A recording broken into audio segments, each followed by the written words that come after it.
Las modificaciones sobre hueso humano han sido frecuentes desde al menos el período paleolítico en el Viejo Mundo. Estas pueden incluir tanto intervenciones perimortem como postmortem, y los fines varían tanto como los ejemplos reportados en diferentes lugares del mundo. En América, particularmente, esta clase de práctica ha sido informada en diversos casos, contextos y cronologías. Se ha destacado que es de suma importancia para entender el contexto donde es realizada, no solo en identificar el tipo de intervención sobre los elementos óseos, sino también la secuencia de las operaciones involucradas, la forma en que fueron trabajados y la situación de hallazgo. En esta oportunidad presentamos un cráneo modificado por medio de cortes. Los objetivos del trabajo apuntaron a entender las condiciones bajo las cuales fue trabajado, discernir qué tipo de herramientas fueron usadas para hacer las modificaciones, en tercer lugar, reconstruir la secuencia técnica del proceso de modificación del cráneo y finalmente discutir acerca de esta clase de hallazgos en el marco del contexto regional. El Valle de San Francisco se encuentra emplazado al este de la provincia de Jujuy y presenta una larga trayectoria de investigación, aunque discontinua. Se trata de una de las regiones de la provincia menos conocidas por la arqueología. La conforma un valle intermontano de baja altura, con un promedio de 600 metros sobre el nivel del mar, emplazado entre las sierras subandinas de Santa Bárbara y Zapla. El clima es subtropical, con estación seca, y presenta dos provincias fitogeográficas, el Chaco y las Yungas. Esto le confiere una gran biodiversidad, con la existencia de algunas especies botánicas y de fauna endémicas. Hasta el momento, todos los sitios arqueológicos presentan un mismo estilo alfarero denominado Tradición San Francisco, lo que les confiere una gran uniformidad. En la última década se han incrementado los trabajos que abordan diferentes tópicos acerca de las poblaciones que ocuparon este extenso valle durante el periodo formativo, entre ellos los análisis bioarqueológicos. Esto ha permitido registrar una gran diversidad en las formas de tratamiento de los difuntos e incluso la importante intervención perimortem realizada en muchos de ellos, destacándose el hallazgo de partes esqueletales aisladas y sin indicación de entierro evidente asociadas a entierros primarios directos. En el año 2003 se descubrió un sitio arqueológico en la localidad de Fraile Pintado durante la construcción de un barrio Fonavi. La recuperación fue realizada por personal no entrenado, motivo por el cual se desconocen las condiciones de los hallazgos. Todo el material cerámico se adscribe al estilo San Francisco. Entre el material recuperado se encontraron fragmentos desarticulados de huesos humanos, incluidos parte de un cráneo con evidencias de marcas de corte. Existen numerosos antecedentes acerca de las técnicas que han sido utilizadas para entender cómo fue trabajado o modificado un hueso, e incluyen desde protocolos de registro macroscópico hasta análisis con diferentes clases de microscopías. La evaluación bioantropológica estuvo basada en algunos indicadores aislados, considerando las condiciones de los huesos del cráneo y la ausencia de huesos diagnósticos. Para el registro de las marcas de corte se aplicaron las propuestas metodológicas de Pilloan Aguadé y Pastrana, aunque también se consideraron aquellas postuladas por Botella y colaboradores, Tiesler y Solari. Son sistematizadas con el objeto de individualizar el patrón de las marcas y las actividades que se asocian a cada una de ellas. El registro fue realizado en una planilla que incluye diferentes indicadores. Algunos fragmentos fueron seleccionados para ser observados con el microscopio óptico. Se registraron las medidas de las huellas y diversos detalles como ser la disposición sobre el hueso, la forma de la sección transversal y el color. Para el análisis por microscopio de barrido electrónico se eligió un fragmento de temporal derecho. La muestra pudo ser observada tanto en la superficie interna como externa y se analizó bajo diferentes niveles de amplificación, utilizando un voltaje entre 3 y 6 kW y un modo de alto vacío. Se pudo distinguir la textura, el relieve, el grosor, la orientación y el tamaño de las huellas resultantes que quedaron al usar las herramientas en el cráneo. Finalmente, se utilizó una tercera técnica microscópica.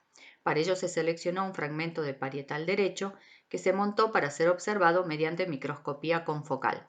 Esta se llevó a cabo con el uso de un microscopio Olympus totalmente automatizado que utiliza un láser con un diminuto spot. El software de control permite montar imágenes en 3D y realizar mediciones de alta resolución de microgeometría de superficies rugosas. Pueden así caracterizarse todo tipo de superficies, inclusive aquellas muy blandas como los materiales biológicos. El fragmento analizado permitió obtener imágenes del perfil de la pared y su reconstrucción 3D.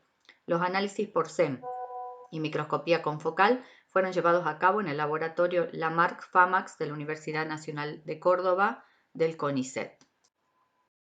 Una vez concluidos estos análisis, los huesos fueron remontados y su reconstrucción realizada mediante dibujo anatómico. El ensamblaje de los fragmentos permitió observar la forma del cráneo, quedando en evidencia la importante intervención perimortem.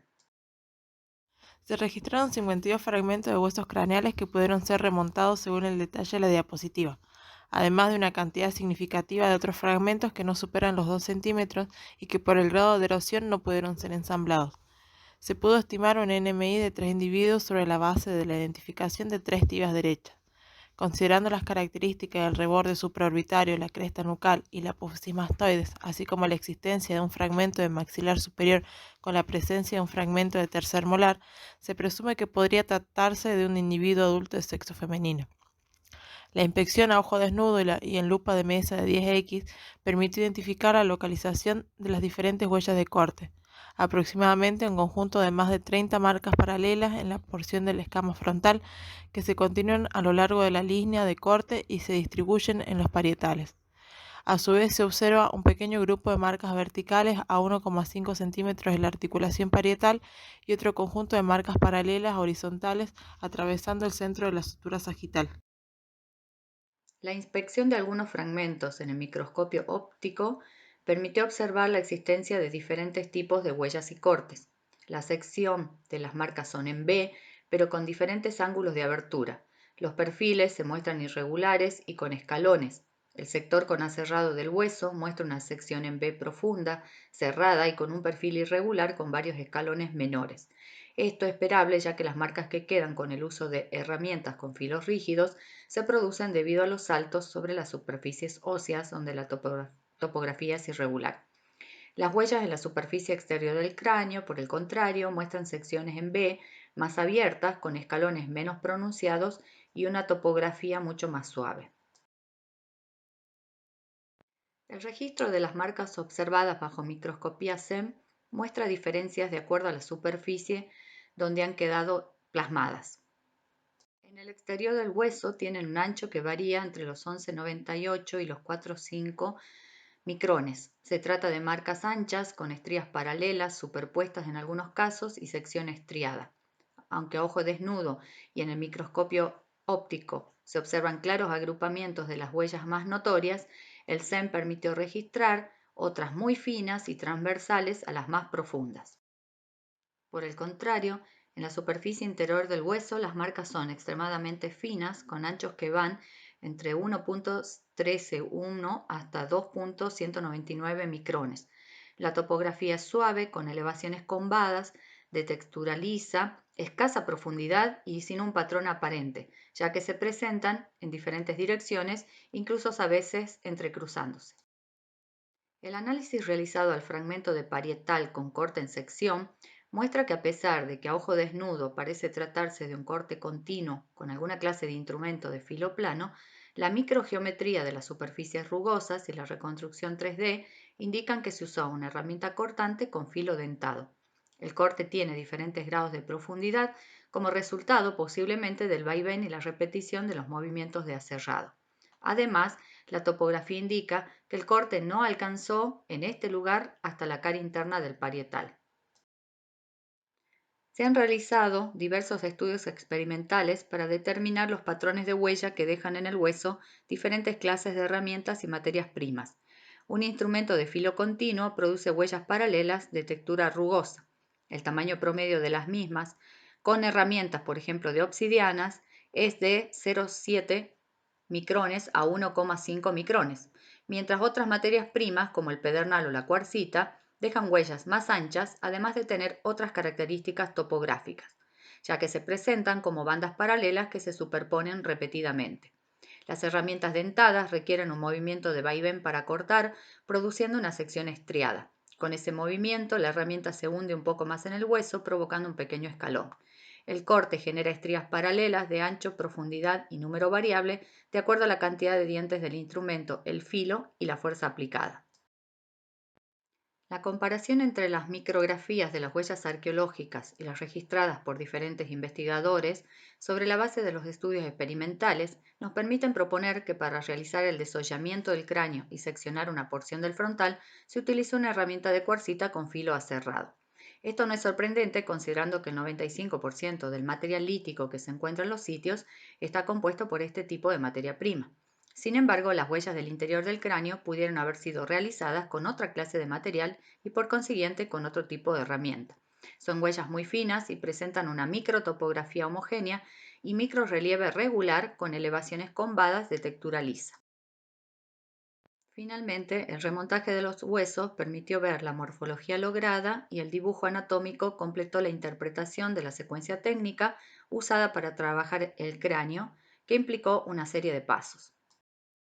En primer lugar, el cráneo habría sido desollado sobre la base de las características de las marcas de corte, la orientación, región anatómica del cráneo, la cantidad, el largo y la profundidad. En segundo lugar, posiblemente haya sido hervido, esto es sobre la base de su color, aspecto satinado y brillo. Sin embargo, no existe una manera certera de discernir si conservaba aún la carne. En tercer lugar, se habría realizado el aserrado perimetral a la altura del hueso frontal de derecha a izquierda, indicando que posiblemente fue realizado por una persona diestra. El corte no fue total, por lo cual se conservaron los parietales. La herramienta utilizada dejó huellas lineales, con bandas paralelas, superpuestas, gruesas, de fondo rugoso, que recorren la superficie de manera recta. En cuarto lugar, se habría realizado el raspado de las meninges del interior del cráneo, posiblemente con el objeto de desprender cualquier tipo de adherencia. Las diferentes direcciones de las huellas indican que el cráneo se rotaba mientras se realizaba dicha acción.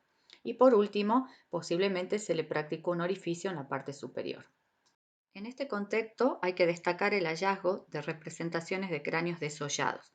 Se trata de dos colgantes, uno de cerámica y otro de piedra.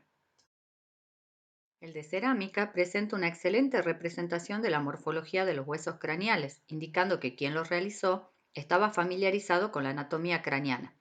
Al constatarse la existencia de esta clase de práctica, se pone en contexto el hallazgo de estas representaciones realizadas sugestivamente en soportes para ser transportados. Aunque el cráneo analizado se erige hasta el momento como un hallazgo único, existen otros que implicaron la extracción de elementos anatómicos y el posible uso para la confección de artefactos, entre ellos un esqueleto sin cráneo del sitio Saladillo Redondo, la descripción de un esqueleto de adulto que tenía colocado a la altura de la boca un número humano a manera de pipa y finalmente el hallazgo de un instrumento musical tipo flauta realizado posiblemente con un número humano proveniente de la localidad de Güemes, todos ellos asociados a material cerámico de estilo San Francisco. El uso combinado de los diferentes métodos permitió, primero, discriminar en un caso la materia prima de la herramienta usada para realizar los cortes. Las comparaciones entre las micrografías de las huellas arqueológicas y de aquellas obtenidas mediante trabajos experimentales por otros investigadores permitieron postular que el tipo de herramienta utilizada y la materia prima empleada, al menos para los cortes exteriores, habría sido alguna clase de lasca de cuarcita. El uso del microscopio confocal, por otro lado, resultó en una interesante opción, ya que permitió la reconstrucción topográfica de un corte, evidenciando que no se utilizó un instrumento de filo plano. Por el contrario, la microgeometría indica nuevamente la utilización de una herramienta cortante de filo dentado y que el corte fue interrumpido antes de alcanzar la cara interna del parietal. En tercer lugar, se pudo identificar la secuencia técnica tentativa implicada en la manufactura del cráneo, que incluyó diversos pasos consecutivos donde se usaron posiblemente más de un tipo de herramienta. Por último, aunque se trata de un hallazgo único hasta el momento, los antecedentes mencionados sobre otros casos que implicaron la extracción de elementos anatómicos y el posible uso para la confección de artefactos invitan a poner en contexto regional esta clase de práctica. Una discusión mayor, que excede los objetivos del presente trabajo, es atender al posible significado de los huesos humanos trabajados, entre ellos la dicotomía trofeo versus reliquia.